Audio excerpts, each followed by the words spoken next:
नमस्कार।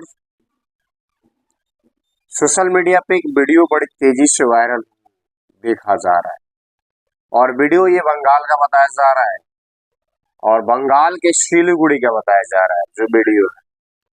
सोचिए वीडियो में देखा जा रहा है स्पष्ट रूप से, आप सभी देख भी रहे होंगे कि किस तरह उसमें दो युवक हैं जो परीक्षा देने के लिए बिहार के रहने वाले हैं, दानापुर के रहने वाले हैं और वो लोग जाते हैं बंगाल गए और उस दरमियान बंगाल जाने के दरमियान उनके साथ वहाँ के लोकल जो लोग हैं वो लोग मारपीट करते हैं। फिर वो लोग उनका पैर पकड़ते हैं, कान पकड़ करके उनका उठक बैठक करवाते हैं।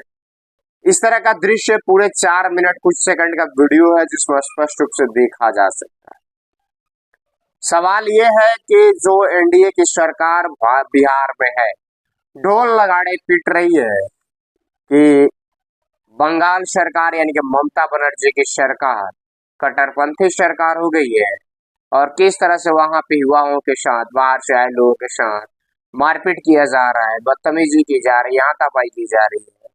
ये सवाल बराबर, यानी चाहे जदयू हो चाहे बीजेपी हो, ये लोग तमाम जो भी इनके नेता है पूरे जोर शोर के साथ लगा रहे हैं। मतलब ऐसा लग रहा है कि इनके इनके पास और कोई मुद्दा नहीं है और कोई काम नहीं। खैर, बंगाल सरकार में ये हुआ है, ये दुर्भाग्यपूर्ण है, जो कि नहीं होना चाहिए। लेकिन सवाल एक ये है कि आखिरकार में आप लोगों ने रोजगार देने की बात कही। 14 में सरकार में आने से पहले आप लोगों ने कहा था कि साल में 2 करोड़ युवाओं को रोजगार देंगे, 20 करोड़ रोजगार होने चाहिए। बिहार में सत्ता में आने से पहले, यानी कि आपको याद दिला दे तो 20 के चुनाव में जब ये लोग एक साथ लड़े थे तो इन्होंने कहा था कि 20 लाख युवाओं को सालाना रोजगार देंगे। वो रोजगार गया था, वो कहाँ गया रोजगार? अगर रोजगार होता तो मुझे नहीं लगता कि बिहार के युवा बंगाल जाते या महाराष्ट्र जाते या असम जाते या नागालैंड जाते या त्रिपुरा जाते या कर्नाटका जाते, दिल्ली जाते, पंजाब जाते, यानी कि देश के अलग अलग राज्य में, यहाँ तक कि विदेश भी युवा जा रहे हैं। आखिर में क्यों जा रहे हैं? जब आपके पास इतना रोजगार है, रोजगार की फैक्ट्रियां हैं और आप चुनाव के समय जुमले वादे करते हैं, आप कहते हैं कि हम इतना रोजगार देंगे, हमारी सरकार बनाइए, हम रोजगार देंगे। अभी ये हरियाणा में चुनाव चल रहा है, बीते 10 साल से ये लोग हैं हरियाणा में, लेकिन बावजूद ये क्या कह रहे हैं कि हमको लाइए, हम यहाँ विकास करेंगे। तो भैया 10 साल से क्या तुम झाल बजा रहे थे? अभी तुम विकास करने की बात कर रहे हो, तो 10 साल से तुम क्या कर रहे थे हरियाणा में? सरकार तो तुम्हारी ही थी ना, झाल तो नहीं बजा रहे थे, रोजगार देना चाहिए था ना। अभी वहां की जनता को ठगने का काम कर रहे हो, कह रहे हो कि फिर से लाओ, मैं रोजगार दूंगा, युवाओं को रोजगार दूंगा, स्वच्छ हरियाणा बनाऊंगा, स्वस्थ हरियाणा बनाऊंगा, बेहतर विकास होगा, समृद्ध हरियाणा होगा, विकासशील हरियाणा होगा। तो इसके पहले क्या कर रहे थे 10 साल? मुख्यमंत्री तक बदल दिए चुनाव से महज 6 महीने 8 महीने पहले। इसके पहले आप लोग क्या कर रहे थे? उसी तर्ज पे बिहार के युवा सवाल इनसे करो। आपके दरवाजे पे ये वोट मांगने आ रहे हैं, सवाल आप इनसे करो कि आपने कहा था हमारी सरकार आते ही हम 20 लाख युवाओं को रोजगार देंगे, और मुझे लगता है कि अब महज 10 महीने रह गए हैं, पुनः बिहार में सरकार और चुनाव आने वाले हैं, यानी कि अगले साल चुनाव होने। फिर ये कहेंगे कि हम 30 लाख युवाओं को रोजगार देंगे, आप मेरी सरकार बना दो। तो जब ये आपके पास जाए उससे पहले पूछो कि इसके पहले भी 20 में आपने कहा था कि हम 20 लाख युवाओं को रोजगार देंगे, मिला? किसको मिला, कितना मिला?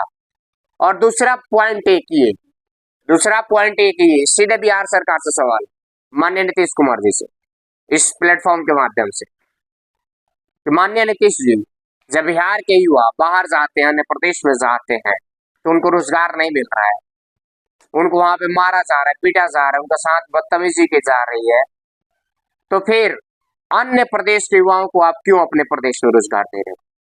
जैसे शिक्षा बहाली हो गया, जैसे पुलिस बहाली हो गया, जिसका लगातार युवा विरोध कर रहे हैं, आप ये क्यों कर रहे हो? जब अन्य प्रदेश, बंगाल इत्यादि अन्य प्रदेश में हमारे युवाओं के साथ मारपीट की जा रही है, तो फिर अन्य प्रदेश के युवा, बेरोजगार लोग हमारे प्रदेश में आकर रोजगार क्यों करेंगे? हमारे प्रदेश में क्या युवाओं की कमी है, बेरोजगारों की कमी है, जो अन्य प्रदेश के लोग आकर के हमारे यहाँ रोजगार करेंगे? क्यों करेंगे? हमारे युवाओं को आप रोजगार दो। शायद मुझे लगता है कि जो 2 युवा बंगाल गए थे, अगर उनको इस राज्य में बिहार में रोजगार मिला रहता तो वहां नहीं जाते और न इस तरह का कांड होता और न पूरे बिहार को शर्मसार होना पड़ता।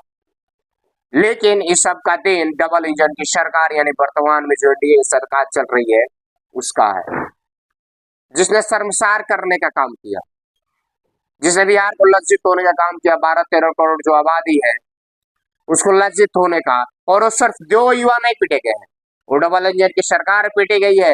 इस बात को बिहार सरकार को याद रखना चाहिए। वो भाजपा और जदयू को पीटा गया है, वो 2 युवा को नहीं पीटा गया है, वो भाजपा और जदयू को पीटा गया है। आपने कितना रोजगार युवाओं को दिया, कितना आपने विकास किया, जिसका जीता जागता उदाहरण वो वीडियो साबित करता है। और अब आप ढोल नगाड़े लेकर के पीट रहे हो कि ममता बनर्जी सरकार गलत है। जी हाँ, मैं उसको सपोर्ट नहीं कर रहा हूँ, गलत है, लेकिन उसके पहले आप अपने अंदर झांक करके देखो कि आपने रोजगार कितना दिया। जो ढोल नगाड़े आज पीटने की जरूरत पड़ रही है, शायद पहले किए रहते तो ये ढोल नगाड़े पीटने की जरूरत नहीं पड़ती और किसी के ऊपर उंगली उठाने की भी जरूरत नहीं पड़ती। लेकिन आपने वो चीजें किया नहीं, जिसकी वजह है कि आज हमारे युवा पीटे जा रहे हैं। इसके पूर्व में भी असम हो, महाराष्ट्र हो, तमिलनाडु हो, कर्नाटक हो, दिल्ली हो, पंजाब हो, अन्य प्रदेश जहां बिहार के युवा पीटे जाते हैं, उनके साथ मारपीट की जाती है, बदतमीजी की जाती है। ऐसा क्यों होता है? इस पे सरकार को सबसे पहले तो चिंतन करना चाहिए कि आखिर में ऐसा क्यों हो रहा है, रोजगार उनको क्यों नहीं मिल रहा है। जब आप कुछ रोजगार दे रहे हो बिहार में, उसमें भी आप अन्य प्रदेश को सम्मिलित कर रहे हो, क्यों? उनको उस राज्य में जीने दो, उनको उस राज्य में रोजगार लेने दो, आप अपने रोजगार में अपने युवाओं को रोजगार दो। पहला हक तो बिहारियों का है बिहार में, किसी दूसरे का तो है नहीं। जब शिक्षा की बहाली थी, सबने देखा अन्य अन्य प्रदेश के युवाओं को भर्ती कराया गया, रोजगार दिया गया। क्यों दिया गया? हमारे युवाओं को दो, हमारे युवा बेरोजगार हो रहे हैं, हमारे युवा अन्य प्रदेश में जा रहे हैं, उनको रोजगार दो, अन्य लोगों को देने की क्यों जरूरत है? मैं ये सवाल सरकार से ज्यादा युवाओं से पूछना चाहता हूं। भैया आवाज उठाओ, जो भी युवा मुझे सुन रहे हैं, आप आवाज उठाओ। और जब तक आवाज नहीं उठाओगे ना, तो आपको आपका हक, आपको आपका अधिकार और आपको आपकी मांग पूरी नहीं होगी। इसलिए आवाज उठाना जरूरी है। आवाज उठाओ, फिर आपको आपका अधिकार मिलेगा, आपको हक मिलेगा। और आने वाला चुनाव है, या आपके यहाँ कोई विधायक जाता है, सांसद जाता है, तो उससे सवाल करो, हाँ चुनाव के समय आपने ये वादे किए थे, आपने दिए क्यों नहीं? जब सवाल करोगे ना, ये आपके गांव में जाने से पहले और वोट मांगने से पहले 100 बार सोचेंगे कि हाँ हम आखिर में कहाँ जा रहे हैं वोट मांगने। तो ऐसी स्थिति में इनसे सवाल करना बेहद जरूरी है। जब तक आप सवाल नहीं करोगे, आपको जवाब नहीं मिलेगा। फिर ऐसे ही आप बंगाल हो, महाराष्ट्र हो, अन्य प्रदेश हो, जहां भी आप जाओगे ऐसे ही मार खाओगा। फिर वीडियो वायरल होगा और वायरल होने के बाद इस पे ये भाजपा वाले चिल्लाएंगे, हल्ला करेंगे कि ये सरकार दोषी है, उस सरकार दोषी है, और इनका काम ही हल्ला करना। ये करते रहेंगे जिंदगी भर, लेकिन रोजगार आपको नहीं देंगे। हमें रोजगार से मतलब है, हमें युवाओं को, बिहार के युवाओं को रोजगार से मतलब है, आपके हल्ला गुल्ला से हमें नहीं मतलब। खैर चलिए, कमेंट करके बताइए आपके क्या रात क्या सोचते हैं, और आवाज उठाओ, अपने हक अपने अधिकार की मांग करो। जय हिंद।